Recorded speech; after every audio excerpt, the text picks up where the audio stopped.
আজকে আমরা অনেক কথা শুনছি।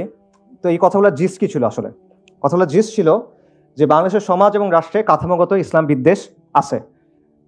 এবং কাঠামোগত মানে হলো আমাদের রাষ্ট্রের পলিসি, আমাদের রাষ্ট্রের স্টেট আইডিওলজি, আমাদের শিক্ষা, আমাদের আইন, এটার প্রয়োগ, আইন প্রয়োগকারী সংস্থাগুলোর দৃষ্টিভঙ্গি, আচরণ, গণমাধ্যম, এরকম অনেকগুলো বিষয়ের মধ্যে ইসলাম বিদ্বেষ গেঁথে আছে এবং ইসলামের প্রতি নেতিবাচক বিভিন্ন ধারণা গেঁথে আছে। ঠিক আছে, এই আলোচনাগুলো আমরা অলরেডি শুনছি। আমি যেটা করব সেটা হলো আমি তিনটা জিনিস কভার করার চেষ্টা করব। একটা হলো এই কাঠামোগত বা সিস্টেমিক ইসলাম বিদ্বেষের ফলে আমাদের সমাজে কিছু স্ট্রাকচার বা কিছু ডাইনামিক গড়ে উঠছে, সেগুলো আমি পয়েন্ট আউট করার চেষ্টা করব।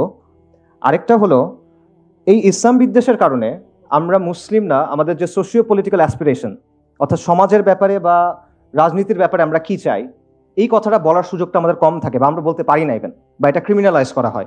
এই ব্যাপারটা নিয়ে একটু আলোচনা করব এবং ফাইনালি আমি দুটো জিনিস টাই ইন করার চেষ্টা করবো ইনশাআল্লাহ তাআলা। আচ্ছা, সো আমাদের সমাজে এই যে কাঠামোগত ইসলাম বিদ্বেষ আছে বা সিস্টেমিক ইসলাম বিদ্বেষ আছে, এটার ফলাফলগুলো কি কি? এটার একটা ফলাফল হলো যে আমাদের সমাজে ইসলাম এক্সক্লুডেড। এক্সক্লুডেড মানে কি? দেখেন, আমাদের সমাজ এবং সংস্কৃতির মধ্যে ইসলাম অনুপস্থিত, অথবা আপনি বলতে পারেন ইসলাম যতটুকু থাকার কথা ছিল অতটুকু নাই। ব্যাপারটা চিন্তা করে দেখেন যে ধরেন উপমহাদেশের পৌত্তলিক যে ধর্মগুলো আছে সেখান থেকে আচার আচরণ, রীতি, অনুষ্ঠান, বেশভূষা, এগুলো কিন্তু আমরা খুব ইজিলি বাঙালি সংস্কৃতি বলে গ্রহণ করে নেই। মঙ্গল প্রদীপ, মঙ্গল শোভাযাত্রা, মূর্তি, মুখোশ, এগুলো কোত্থেকে আসতেছে এগুলো তো আমরা বুঝতেছি, তাই না? এগুলো কিন্তু আপনি গ্রহণ করতে পারেন, এগুলো অসাম্প্রদায়িক, এগুলো সংস্কৃতি নিরপেক্ষ, তাই সবার উপর চাপায় দেওয়া যায়। কিন্তু ইসলামের ক্ষেত্রে এটা করা যায় না। সো এটা কিন্তু আসলে হওয়ার কথা না। আপনারা চিন্তা করে দেখেন, এখানে শত শত বছর ধরে মুসলিমদের শাসন ছিল, এটা ওই সময় পৃথিবীর সবচেয়ে সমৃদ্ধ জায়গাগুলোর একটা ছিল, তাই না? এরকম এটা একটা কসমোপলিটন হাব ছিল। তো সেই হিসেবে মুসলিম আইডেন্টিটি এবং ইসলামের যে রিপ্রেজেন্টেশনটা হওয়ার কথা ছিল ওটা কিন্তু আমাদের এখানে হয় না। সো এটা এই ইসলামোফোবিয়া বা সিস্টেমিক ইসলাম বিদ্বেষের একটা ইম্পর্টেন্ট ফলাফল। আবার দেখেন, ইসলামের যেই বিষয়গুলোকে নিতে চায় সেগুলো কোন বিষয়? সেগুলো হলো ওই বিষয় যেগুলো হিন্দুস্তানি যেই পেগানিজম আছে সেটার সাথে মিশে গেছে, মাজার সংস্কৃতি, ওরস বা এই টাইপের জিনিসপত্রগুলো, এইগুলো তারা গ্রহণ করবে, কিন্তু যেগুলো আদিও অকৃত্রিম ইসলাম সেটার ক্ষেত্রে তারা গ্রহণ করতে চায় না। এরকম একটা ব্যাপারও থাকে। পাশাপাশি দেখেন যে ইসলামের ভিজিবল যে কোনো কিছু, মুসলিমদের জমায়েত হইতে পারে, মুসলিমদের পোশাক হইতে পারে, মুসলিমদের অনুষ্ঠান হইতে পারে, এই জিনিসগুলোকে নেতিবাচকভাবে দেখার একটা টেন্ডেন্সি আছে। এটা সবচেয়ে ভালো এক্সাম্পল হলো এই যে হাসিনা, সে একটা কথা বলছিল যে একটা সংবাদ সম্মেলনে, সকালেও এটা বলছি, যে বোরখা পরা মহিলাদের কথা বলতে গিয়ে বলছিল যে এগুলা কি, এটা একদম তাবুর মতো হয়ে থাকবে। এবং এটা ইন্টারেস্টিং। কেন ইন্টারেস্টিং? কারণ হাসিনা কিন্তু নিজেকে ইসলাম বিদ্বেষ হিসেবে প্রেজেন্ট করে না। সে প্রেজেন্ট করে সে একজন তাহাজ্জুদ গুজার মানুষ, সে খুব রিলিজিয়াস, জানামাজ সাথে নিয়ে ঘুমায়, মানে বিছনা থেকে গরম দিয়ে সে জানামাজে পড়ে, এরকম একটা অবস্থা। তো এই ভাইবে আছে, কিন্তু সেও বুঝে যে এইটা বললে তার সমস্যা হবে না। সে কিন্তু নামাজের ব্যাপারে এটা বলবে না, এত নামাজ পড়ার কি দরকার, এটা কখনো হাসিনা বলবে না। সে কি বলবে, এত বোরখা পড়ার কি দরকার, কারণ সে জানে সমাজের মধ্যে এটার একটা অ্যাকসেপ্টেন্স আছে। ঠিক আছে, সো এই জিনিসটা যে ইসলাম বিদ্বেষ যে আসলে আমরা মনে করতে পারি এটা আসলে ওরকম শক্তিশালী কিছু না, বাট এটা আসলে অনেকাংশে সমাজের মধ্যে নর্মালাইজড, সব বিষয়ে না হলেও অনেক বিষয় আসলে নর্মালাইজড। পাশাপাশি দেখেন যে মুসলিমদের জমায়েতকে ক্ষতিকর হিসেবে দেখানোর একটা টেন্ডেন্সি আছে। করোনার সময় দেখেন সব চলতেছে, মসজিদে জামাত হবে না। কলকারখানায় করোনা যায় না, সে অনেক বড় মুত্তাকি, সে শুধু মসজিদে থাকে, মানে জাহেদ লোক, সে আর কোথাও যাচ্ছে না, সে মসজিদে এসে বসে আছে, এরকম একটা অবস্থা। তারপর ধরেন 71 টিভি না ডিবিসি, আমার মনে নাই, এখানে আমি জানি না আসলে আছে কিনা, যাই হোক, তাদের এক আলোচনায় বলতেছিল যে মুসলিমদের কবর দেওয়ার দরকার নেই, পুড়ে দাও। চিন্তা করে, এটা কি পসিবল? আপনি কখনো এটা বলতে পারবেন? অন্য কোনো ধর্মের অনুসারীদের ক্ষেত্রে আপনি বলতে পারবেন? আমরা মানে ইসলামের জায়গা থেকে আমরা কখনো এটা সাপোর্ট করি না এরকম বলা, বাট কেউ কি কখনো বলবে যে ঠিক আছে তোমাদের এটা করার দরকার নেই, পানিতে ভাসিয়ে দাও? না, কিন্তু এটা মুসলিমদের ক্ষেত্রে বলা হবে। পাশাপাশি দেখেন, এগুলো আপনারা জানেন যে কুরবানি নিয়ে চুলকানি আছে, সারা বছর বারবিকিউ খাইতেছে, বার্গার খাইতেছে, কেএফসি যাইতেছে, ওগুলো মনে হয় জ্যান্ত প্রাণীর মাংস খাইতেছে, আর কুরবানির সময় এসে বলছে যে না, এত পশু তুমি মারতেছো কেন, এরকম একটা অবস্থা। সো এটা হলো একটা জিনিস যেগুলো আমরা ইসলাম বিদ্বেষের কারণে সোসাইটির মধ্যে আসতেছে। আরেকটা দেখেন যে মুসলিমদেরকে আউটসাইডার হিসেবে দেখানোর একটা প্রবণতা, যে কারণে ভাই যে আলোচনা করতেছিল যে সাহাবা মসজিদে, এই আলোচনা আসলে যে কারণে গুরুত্বপূর্ণ।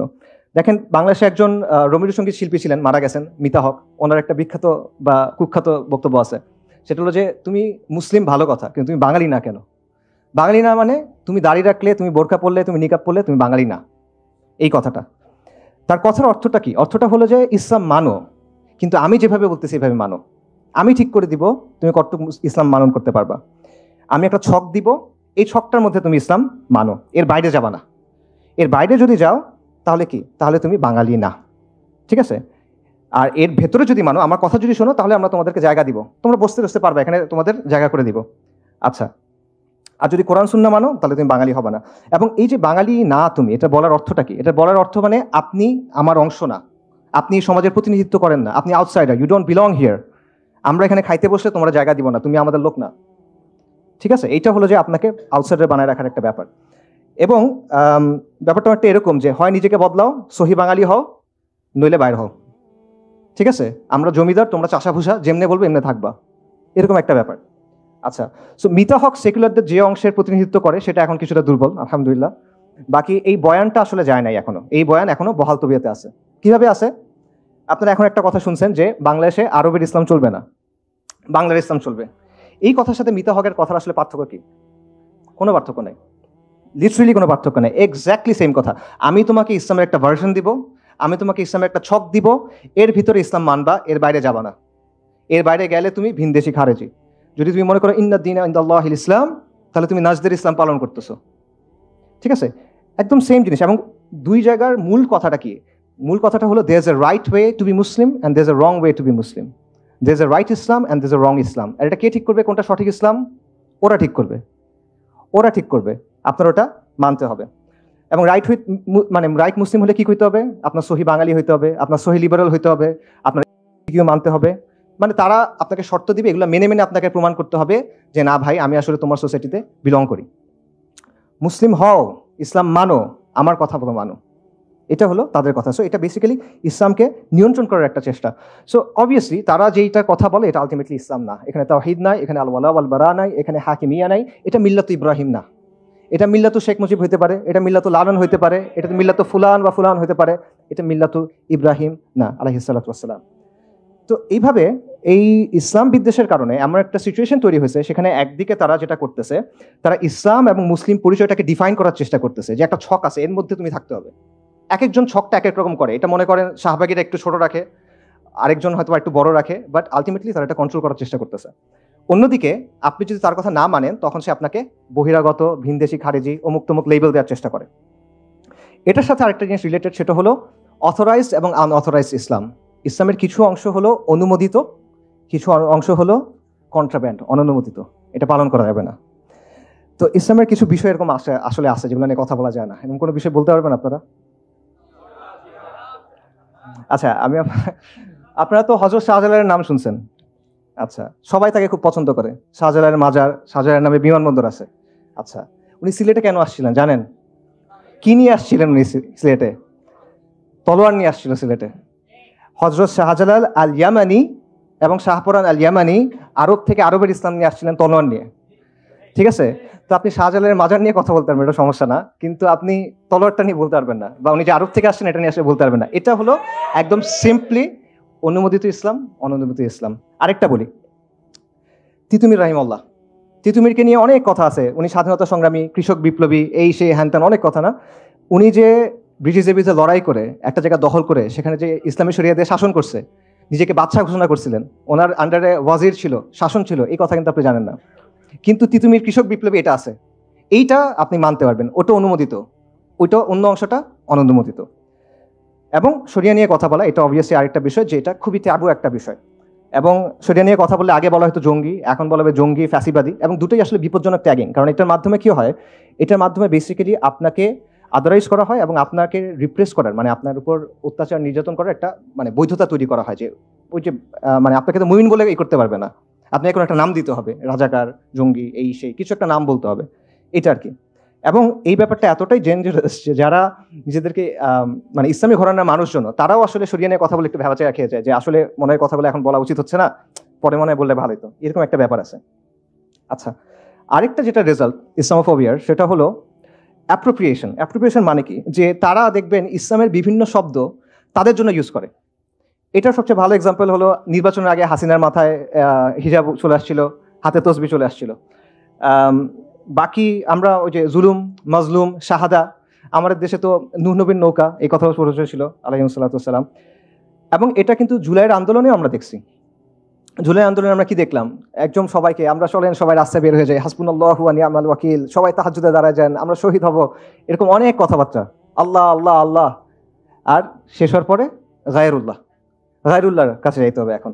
তো এই ব্যাপারটা কিন্তু এখানেও হয়েছে, অর্থাৎ তারা নিজেদের যে সামাজিক রাজনৈতিক প্রকল্প এগুলোর পক্ষে তারা ইসলামের কনসেপ্টস, ইসলামের পরিভাষা এগুলো ইউজ করে, ঠিক আছে। এবং সমস্যার সময় যে আল্লাহ আমাদের এখান থেকে বাঁচাও, লানাকুনান্না মিনাশ শাকিরিন, তাহলে আমরা তোমার কথা শুনবো। আর হওয়ার পরে তখন আর তাদের খবর নেই। তো একটা হলো যে ইসলামকে তারা নিজেদের রাজনৈতিক স্বার্থে ব্যবহার করে, এটা হলো একটা বিষয়। আরেকটা হলো তারা শুধুমাত্র রাজনৈতিক স্বার্থে ইউজ করে না, তারা ইসলামের টার্মিনোলজি ইউজ করে ইসলামের বিরুদ্ধে বলে।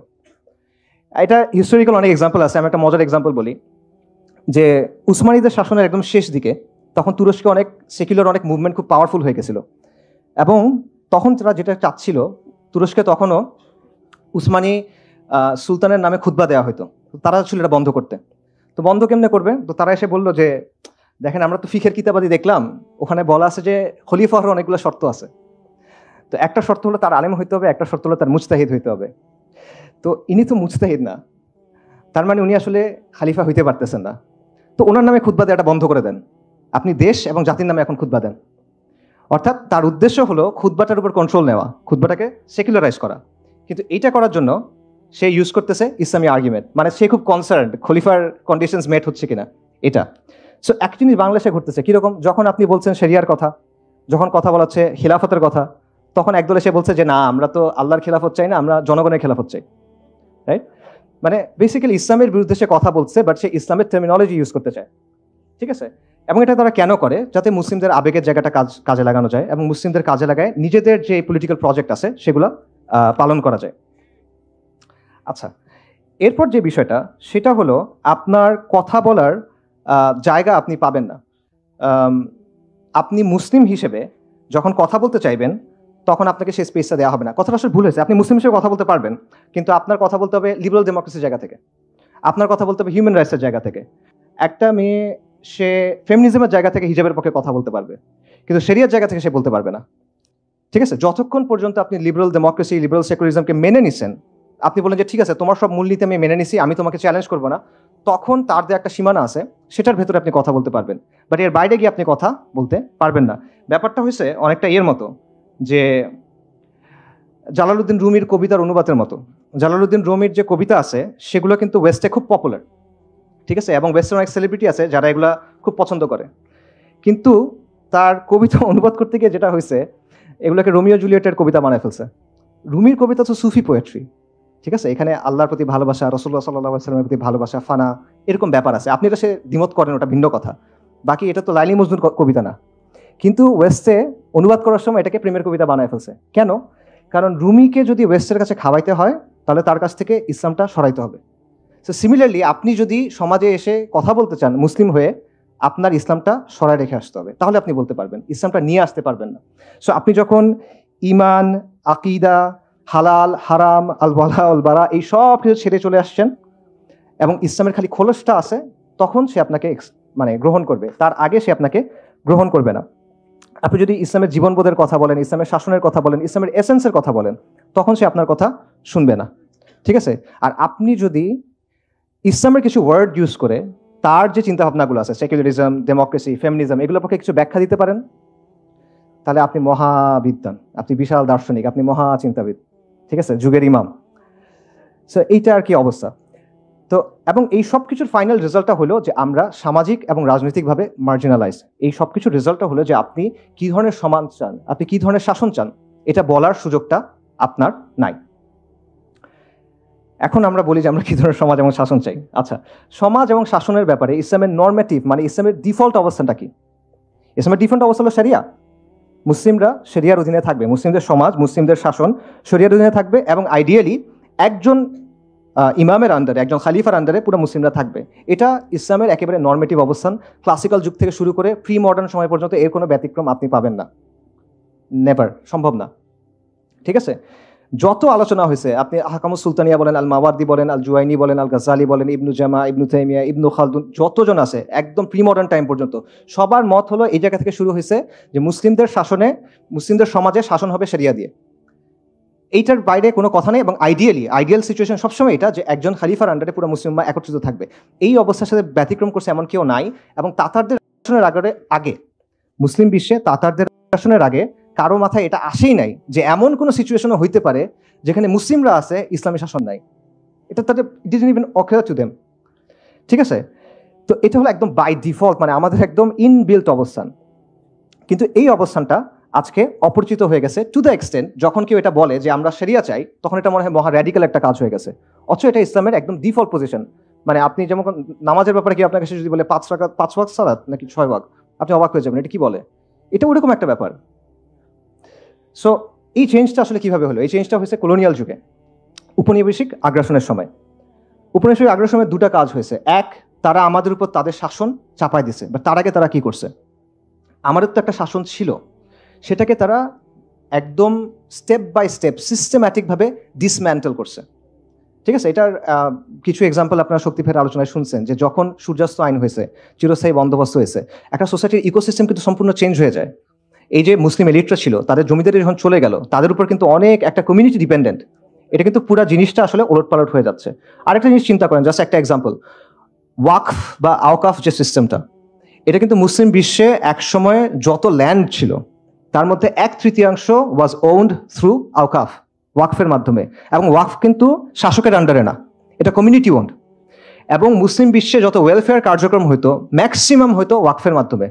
ওয়েলফেয়ার স্টেটের ধারণাটা কিন্তু আসলে ইসলামে নাই। কেন নাই বলতেছি, কারণ ওয়েলফেয়ার স্টেট মানে হলো স্টেটের সাইজটা অনেক বড় হবে এবং স্টেট অনেক ট্যাক্সেশন করবে, নাহলে সেগুলো আপনাকে দিবে কেমন? এতগুলো সার্ভিস দিতে হলে আপনার ট্যাক্সেশন নেওয়া হবে না। তো ইসলামে কিন্তু ব্যাপারটা এরকম ছিল না। ইসলামে সোশ্যাল ওয়েলফেয়ারের কাজকর্মগুলো হতো আওকাফের মাধ্যমে, ওয়াকফের মাধ্যমে, যেগুলো কমিউনিটি ওন্ড, যেখানে শাসকের নিয়ন্ত্রণ নাই। এবং এটার ফলে একটা সুন্দর কমিউনাল ইকোসিস্টেম কিন্তু তৈরি হইতো। ওই ওয়াকফ থেকে যারা পড়তেছেন, যারা স্টুডেন্টরা, মাদ্রাসার স্টুডেন্টরা হইতে পারে, এখানে আলেমরা হইতে পারে, গবেষকরা হইতে পারে, বিধবা, ইয়াতিম, মিসকিন, সবার জন্য টেক কেয়ার কিন্তু আপনি ওখান থেকে করতেছেন। এবং শাসকের কোনো ওয়ে নাই সেখানে এসে ইন্টারফেয়ার করার। এটা কি করে? এটা কমিউনিটিকে পাওয়ারফুল করে, এম্পাওয়ার করে, এবং এটা সেন্ট্রালাইজ যে পাওয়ার স্টেটের বা শাসকের যে সেন্ট্রালাইজ পাওয়ার, সেখানে একটা লিমিট দেয়। তো ইউরোপিয়ানরা কি করছে, সিস্টেম্যাটিক্যালি এটা নষ্ট করে ফেলছে। এসেই প্রথমে সেন্ট্রালাইজ করছে, গভর্নমেন্ট আন্ডারে নিয়ে নিছে, তারপর ওগুলা নষ্ট করে দিয়েছে পুরোপুরিভাবে। সো এইভাবে যেটা হলো যে কলোনিয়াল যুগে তারা আমাদের সিস্টেমটা আপরুট করছে, উঠায় ফেলছে পুরোপুরি, তারপর তারা নিজেদের সিস্টেমটা বসায় দিছে। তখন আমরা কি করছি, মুসলিমরা কি করছে? উপমহাদেশের কথা চিন্তা করেন, আমরা শুরু থেকে এটা বাধা দিয়ে আসছি। প্রথমে কারা বাধা দিয়েছেন? যারা এস্টাবলিশড পলিটিক্যাল ফোর্স ছিলেন, যেমন নবাব সিরাজউদ্দৌলা অথবা টিপু সুলতান। তাদের অলরেডি রাজনৈতিক শক্তি ছিল, তারা চেষ্টা করছেন এদের সাথে ফাইট করে এদেরকে প্রতিহত করার, ব্যর্থ হয়েছেন। তারপর কি হয়েছে? তারপর আপনি দেখবেন সব রিভাইভালিস্ট মুভমেন্ট তৈরি হয়েছে, তাজদিদি মুভমেন্ট। এবং এই সবগুলো তাজদিদি মুভমেন্টের উদ্দেশ্য কি ছিল? তাদের উদ্দেশ্য ছিল, তাদের মোটিভেশন ছিল ইসলাম, তাদের উদ্দেশ্য ছিল ইসলাম। তারা এদের বিরুদ্ধে ফাইট করতেছেন ইসলামের শিক্ষার আলোকে, এবং এদেরকে সরায় তারা কি আনতে চান? ইসলাম আনতে চান। আমি জাস্ট আপনাদের বলি, এটা একটা কন্টিনিউয়াস ধারা। আপনি এটা কোনো মানে এটার মাঝখানে কোনো ব্রেক নাই। দেখেন, শাহ ওয়ালিউল্লাহ মুহাদ্দিস দেহলভী, উপমহাদেশের যত ধারা আছে সব ধারা ওনাকে মানে মোরলেস। শাহ ওয়ালিউল্লাহ মুহাদ্দিস দেহলভী উনি কি করছেন? উনি প্রথমে একটা ইলমি তাজদিদ শুরু করছেন, জ্ঞানগত একটা বিপ্লব তৈরি করছেন। আবার উনি আহমদ শাহ আবদালি, কাবুলের শাসক ছিলেন তখন, আফগানিস্তানের শাসক ছিলেন, তাকে চিঠি লিখছেন যে এখানে আমাদের উপর কুফফার শক্তিশালী, আপনি এখানে আসেন, আল্লাহ আপনাকে অনেক বড় জাযা দিবেন, দুনিয়াতেও আপনি পুরস্কৃত হবেন। আচ্ছা, শাহ ওয়ালিউল্লাহ মুহাদ্দিস দেহলভীর পরকে ওনার ছেলে শাহ আব্দুল আজিজ 1803 সালে উনি ফতোয়া দিলেন যে হিন্দুস্তান ব্রিটিশ শাসনের অধীনে দারুল হার্ব, কারণ এখানে ইসলামের শাসন নাই। উনি যুদ্ধ করেন নাই, কিন্তু এই ফতোয়া দিলেন। আচ্ছা, ওনার ফতোয়ার পর কি হলো? এবং আজ পর্যন্ত এই ফতোয়া আসলে প্রাসঙ্গিক, কারণ ওনার যুক্তি ছিল এটা যে এখানে ইসলামের শাসন নাই, ইসলামের শাসন ব্যবস্থা এখানে নাই, সো ফিকের জায়গা থেকে এটা দারুল হার্ব। শাহ আব্দুল আজিজের ফতোয়া, কোনো ফালতু মানুষের কথা না। আচ্ছা, এরপরে দেখেন শাহ ওয়ালিউল্লাহ এবং শাহ আব্দুল আজিজ, তাদের যে দাওয়া, তাদের যে আন্দোলন, এটা রেজাল্ট কি? এটা রেজাল্ট হলো ইমাম সাইয়্যেদ আহমেদ শাহিদ রাহিমাহুল্লাহ এবং শাহ ইসমাইল শাহিদ, তাদের যে আন্দোলন, তারিকায়ে মুহাম্মাদিয়া আন্দোলন বা বালাকোট আন্দোলন বলে আমরা অনেকে চিনি। এবং উপমহাদেশের যতগুলো এখন বড় বড় ধারা আছে, দিনী ধারা, কোনো না কোনোভাবে এটার সাথে যুক্ত। দেওবন্দি ধারা বলেন, আহলে হাদিস ধারা বলেন, বালাকোটি সুন্নি ধারা বলেন, সবাই ইমাম সাইয়্যেদ আহমদ শাহিদকে মোরালেস সম্মান করে, তার প্রতি কৃতজ্ঞ তারা। এবং উনি কি করলেন? ওনার আন্দোলন কি ছিল? প্রথমে ওনার আন্দোলন করলেন যে আমাদের ঈমান আকীদা বিশুদ্ধ করতে হবে, আমাদের কুফর শিরক বিদআত থেকে সরে আসতে হবে, এটা ছিল প্রথম ধাপে। তারপরের ধাপে গিয়ে কি বললেন যে ইসলামী ইমারা কায়েম করতে হবে। সাইয়েদ আহমেদ শহীদের মূল প্রজেক্ট এটাই ছিল। ঠিক আছে, আচ্ছা, আলাদা পলিটি তৈরি করা যায়, মানে ওনার চিন্তাটা ছিল এটা যে মুসলিমদের এখন আলাদা একটা পলিটিক্যাল এন্টিটি লাগবে, এভাবে হবে না। এবং পাকিস্তানের চিন্তাটাও আসলে আপনি এর মধ্যে পাবেন, এটা আমি পরে আসতেছি। আচ্ছা, সাইয়েদ আহমেদ শহীদের মুরিদ, ওনার দ্বারা প্রভাবিত, ডিরেক্টলি ওনার মুরিদ মির নিসার আলী তিতুমির, যেটা বললাম। তো ওনাকে তো অনেক কথা বলা হয়, যেটা মহাশ্বেতা দেবী ওনাকে নিয়ে নাটকও লিখছেন, সাবঅল্টার্ন হিসেবে প্রেজেন্ট করছেন ওনাকে বিপ্লবী হিসেবে প্রেজেন্ট করা হয়, কৃষক বিপ্লবী হিসেবে প্রেজেন্ট করা হয়। বাট উনি কি করছেন, উনি বেসিক্যালি জমিদার এবং ব্রিটিশদের বিরুদ্ধে লড়াই করে 24 পরগনার কিছু জায়গা দখল করে নিয়েছেন, এবং দখল করে প্রায় 1 বছর 1830 নভেম্বর থেকে 1831 নভেম্বর পর্যন্ত, ওনার শাহাদাতের আগ পর্যন্ত ওই জায়গায় উনি শরিয়া দিয়ে শাসন করছেন, উনি নিজেকে বাদশা ঘোষণা করছেন। কি বলবেন আপনি, ঘুরে ফিরে সেই এক জায়গায় আসতেছেন আপনি।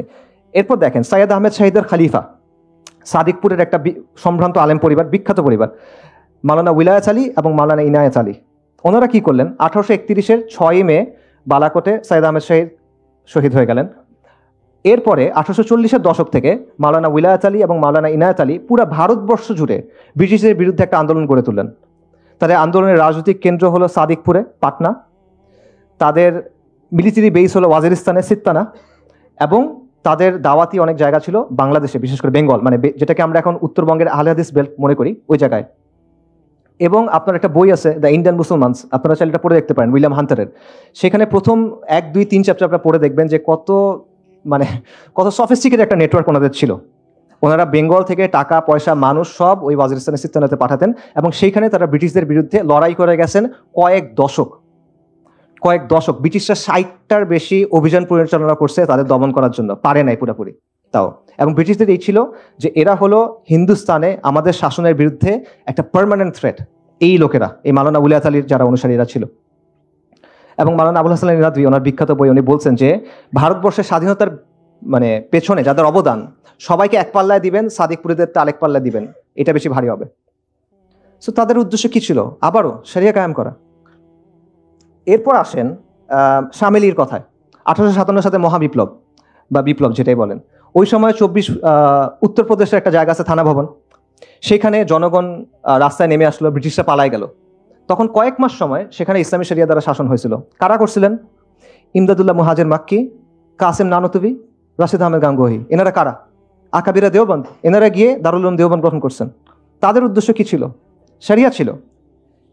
তারপর আসেন আমি মনে করি আমাদের জন্য সবচেয়ে প্রাসঙ্গিক যারা, ফরাজি আন্দোলন। এবং এটা সমসাময়িক আন্দোলন। 1818 সালে হাজী শরীয়তুল্লাহ রাহিমাহুল্লাহ উনি ফরাজি আন্দোলন শুরু করেন।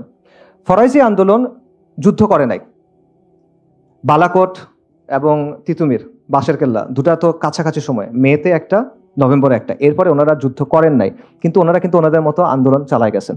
তাদের অবস্থান ছিল হিন্দুস্তান দারুল হার্ব, এই জন্য ওনারা জুমার নামাজ পড়তেন না। এখন এটা ফিকিভাবে আপনি তার সাথে দ্বিমত করেন, ওটা ইস্যুটা না। আমার পয়েন্টটা হলো যে এটা কিন্তু একটা পলিটিক্যাল পজিশন।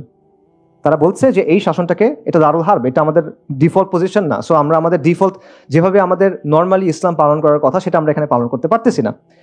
পাশাপাশি তারা কিন্তু বিভিন্ন ধরনের আন্দোলন করছেন। আমরা ফরাজি বলতে বুঝি যে তারা হয়তো বা শুধুমাত্র কুফর শেখ বিদার বিরুদ্ধে কথাবার্তা বলছে, বাট ব্যাপারটা কিন্তু এরকম না। তাদের একটা অর্গানাইজেশনাল স্ট্রাকচার ছিল, তাদের প্যারামিলিটারি বাহিনী ছিল, লাঠিয়াল বাহিনী ছিল। তারা চর দখল করতেন, আন্দোলন করতে, বিভিন্ন কৃষক আন্দোলন তারা করছেন, বিভিন্ন অসহযোগ আন্দোলন তারা করছেন, এবং তারা রাষ্ট্রের উপর চাপ প্রয়োগ করছেন। একটা ইন্টারেস্টিং ঘটনা আছে, সেটা হলো যে একবার হাজী শরীয়তুল্লাহর ছেলে, তারপর যিনি নেতা হয়েছেন দুদু মিয়া, ওনাকে একবার ব্রিটিশরা ধরে নিয়ে গেছে। তো রায় হবে ফরিদপুর আদালতে, এবং আদালতের পাশে হলো নদী। তো রায়ের দিন ফরাইজিরা 3000 নৌকা নিয়ে হাজির হয়েছে, নৌকা ভর্তি লাঠিয়াল। যে রায় যদি দুদুমিয়ার পক্ষে যায় তাহলে তো ঠিক আছে, যদি পক্ষে না যায় আদালত ভেঙে বের করে নিয়ে যাবে। সো তারা ওইভাবে প্রেশারও দিচ্ছেন, প্রেশারাইজও করছেন, ঠিক আছে। এবং পরে শেষ পর্যন্ত তার পক্ষে রায় দিছিল, আর ভাঙতে হয় নাই। এর বাইরে ফরাইজিদের নিজস্ব আদালত ছিল, তাদের শরিয়া আদালত ছিল, তাদের যে কন্ট্রোল যে জায়গাগুলো ছিল সেখানে তাদের শরিয়া আদালত ছিল, যেখানে হানাফি ফিক অনুযায়ী শাসন হইতো। এবং ডক্টর মুহাম্মদ আহসানুল্লাহ ফয়সাল কিছুদিন আগে মারা গেছেন রাহিমাহুল্লাহ, ওনার একটা থিসিস আছে, এটা ফরাইজিদের নিয়ে সবচেয়ে ডিটেল কাজ আমার দেখা, মুইনুদ্দিন খানের কাজের চেয়ে অনেক বেশি ডিটেল। ওখানে উনি এই সবগুলো আনছেন যে শুধু বৃহত্তর ঢাকা অঞ্চলে 22টা শরিয়া আদালত ছিল তাদের, ফরাইজিদের, ঠিক আছে। তো এই আবারও দেখেন ঘুরে ফিরে ফরাইজি আন্দোলন যারা আলটিমেটলি স্ট্রাগলে যায় নাই, আর্ম স্ট্রাগলে যায় নাই, তারাও আলটিমেটলি কি চাইছে? শরিয়া চাইছে।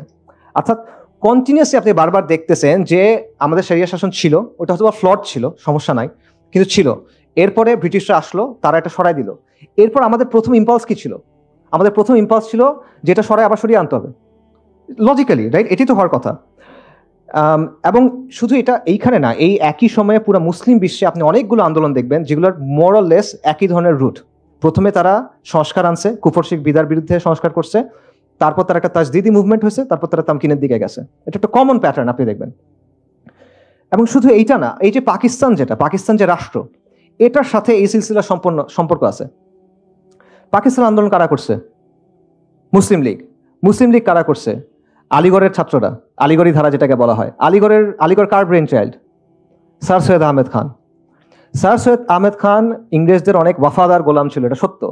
তবে এটাও সত্য যে সে শাহ ইসমাইল শহীদ এবং সৈয়দ আহমেদ শহীদের চিন্তাধারা অনেক প্রভাবিত ছিল। এবং এটা সবচেয়ে বড় প্রভাব সেটা হলো স্যার ইমাম সৈয়দ আহমেদ কি চাচ্ছিলেন? উনি চাচ্ছিলেন মুসলিমদের একটা আলাদা পলিটিক্যাল এন্টিটি হোক, একটা ইসলামী ইমারা, মুসলিমদের একটা আলাদা জায়গা হবে যেখানে শরিয়া দিয়ে শাসন হবে। এই জায়গাটা সৈয়দ আহমেদও গ্রহণ করছে, আলিগড়িটাও গ্রহণ করছে, মুসলিম লীগও গ্রহণ করছে। খালি একটা জিনিস বদলায় ফেলছে, মুসলিমদের একটা আলাদা পলিটি হবে। সৈয়দ আহমেদ শহীদ বলছেন এটা শরিয়া দিয়ে শাসন হবে, আর ওখানে আস্তে আস্তে এটা চেঞ্জ হয়ে গেছে, এটা লিবারাল সেকুলারিজম দিয়ে শাসন হবে। বাট এটা বীজটা কিন্তু এইখানে। এবং এইটা নিয়ে একটা খুব ভালো থিসিস আছে এডিনবারা ইউনিভার্সিটির একজনের, আপনারা চাইলে ওটা পড়তে পারেন, লম্বা অনেক নাম বলতেছি না। ইভেন পাকিস্তানের যে অবজেক্টিভ রেজলিউশন যেটা কারারদাদে মাকাসেদ বলে, সেখানে একটা কথা আছে যে এটা কুরআন সুন্নাহর বাইরে কোনো কিছু এখানে আসবে না, এরকম একটা কথা আছে। এই কথাটা কেন আসলো? এরা তো সবাই সেকুলার, ওরা এই কথাটা কেন আনলো? কারণ ওই সময় পর্যন্ত ব্যাপারটা এমন ছিল যে মুসলিমরার জন্য তো এইটাই ডিফল্ট যে আমরা তো আসলে শরিয়ার অধীনেই থাকবো, রাইট? সো ইভেন পাকিস্তান যেটা একটা সেকুলার স্টেট, যেটাতে আসলে এইসব কথা অ্যাড করে আলটিমেটলি কোনো লাভ হয় নাই, বাট স্টিল ওই দেশটা যখন তৈরি হচ্ছে, যখন তাদের অবজেক্টিভ রেজলিউশন তৈরি হচ্ছে কনস্টিটিউশনের, তখন কারারদাদে মাকাসেদ যেটা, সেখানে তারা এই জিনিসটা ইনক্লুড করতে বাধ্য হয়েছে। এইটা হলো অবস্থা। সো এই কথাগুলো আমি কেন বললাম? এই কথাগুলো আমি বললাম যে এর মাধ্যমে আমরা কি বুঝলাম, সেটা হলো যে শরিয়া এটা আমাদের একদম মৌলিক অবস্থান, এটা নতুন করে প্রমাণ করার কিছু নাই, শুরু থেকে এটা আমাদের অবস্থান।